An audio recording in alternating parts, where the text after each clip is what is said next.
News, सच जरूरी है। नमस्कार दर्शकों, ये है मैंने इस न्यूज नेटवर्क। मैं हूँ आपके साथ आरती। आइए देखते हैं आज की कुछ खास खबरें।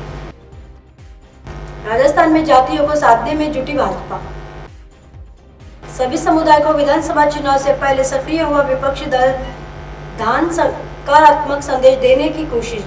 राजस्थान में भाजपा ने विधानसभा चुनाव से पहले सियासी समीकरण साधने को लेकर तेज कर दिए। भाजपा नेतृत्व चुनाव से पहले पार्टी को एक मुखी और गुटविहीन दिखाना चाहता है।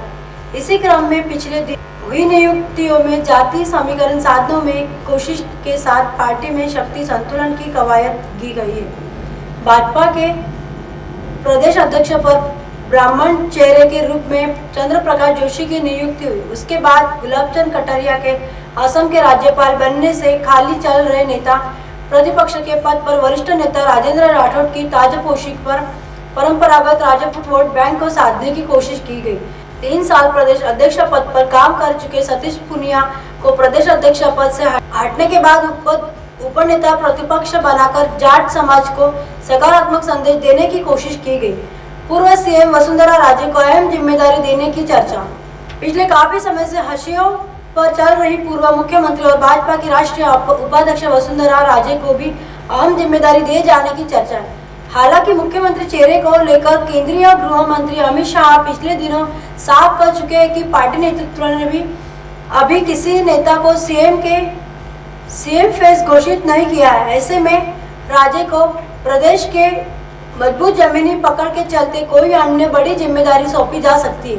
भाजपा सूत्रों की माने तो पूर्व मुख्यमंत्री वसुंधरा राजे को चुनाव प्रचार अभियान समिति की कमान सौंपी जा सकती है या इसके समकक्ष संगठन में कोई अन्य पद दिया जा सकता है। ऐसे में लगभग ये तय माना जा रहा है कि राजस्थान में भाजपा आगामी विधानसभा चुनाव बगैर सीएम चेहरे के लड़ेगी और आगामी चुनाव प्रधानमंत्री नरेंद्र मोदी के नामक और केंद्र की जन कल्याणकारी नीतियों के नाम पर लड़ा जाएगा।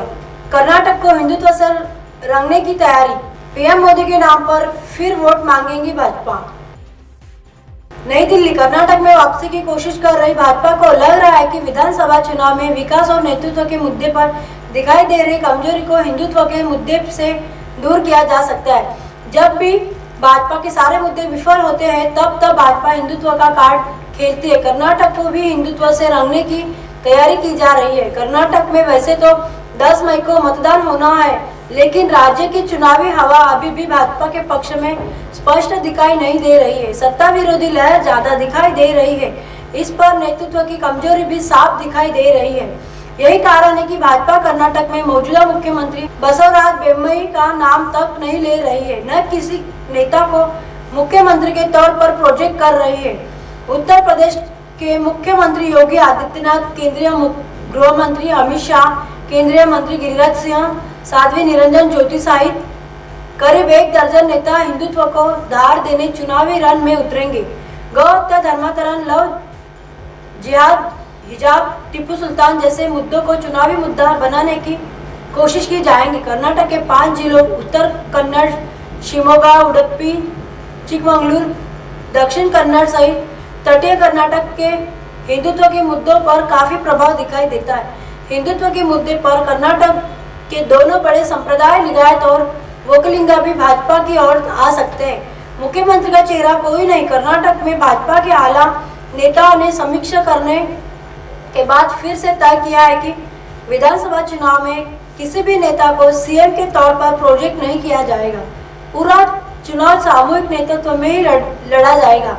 गौरतलब है कि बीएस येदियुरप्पा के बाद भाजपा को कर्नाटक में वैसा नेता नहीं मिल पा रहा है।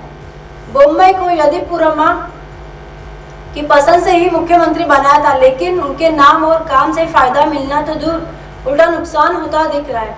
इसलिए भाजपा नेतृत्व ने तय किया है कि सिर्फ प्रधानमंत्री मोदी के चेहरे पर ही चुनाव लड़ा जाएगा। भ्रष्टाचार भाई भतीजावाद से देश को मुक्त कराएगी भाजपा। प्रधानमंत्री नरेंद्र मोदी ने गुरुवार को कहा कि भाजपा भारत को भ्रष्टाचार, भाई भतीजावाद और कानून व्यवस्था की चुनौतियों से मुक्त कराने के उद्देश्य से कड़े कदम उठाने के लिए प्रतिबद्ध है। उन्होंने बादशाही मानसिकता वाले लोगों को भी आलोचना की है और आरोप लगाया है कि ऐसे लोग 2014 से ही गरीबों पिछड़े और वंचितों का अपमान कर रहे। भाजपा के 44वें स्थापना दिवस समारोह को संबोधित करते हुए मोदी ने कहा कि पहले से ही कल कहा जा रहा है कि 2024 के लोकसभा चुनाव में भाजपा को कोई नहीं हरा सकता, लेकिन पार्टी कार्यकर्ताओं को अति आत्मविश्वास की भावना से सचेत रहना होगा। उन्होंने कहा कि हमें दुनिया की सबसे बड़ी पार्टी होने के बाद भी अति आत्मविश्वास का शिकार नहीं होना है। लोगों ने अभी से कार्यकर्ताओं को संबोधित करते मोदी कहना शुरू कर दिया है कि 2024 में भाजपा को कोई नहीं हरा सकता। यह बात सही भी है, लेकिन हमें एक भाजपा कार्यकर्ता होने के नाते इस देश के हर नागरिक का दिल जीतना है। उन्होंने कहा कि कोटि कोटि जनों के दिलों में जीतना हमारा मकसद है। अब आप हमारे चैनल को आपके मोबाइल पर भी देख सकते हैं। मोबाइल ऐप पर देखने के लिए प्ले स्टोर से MNS news TV app download करें।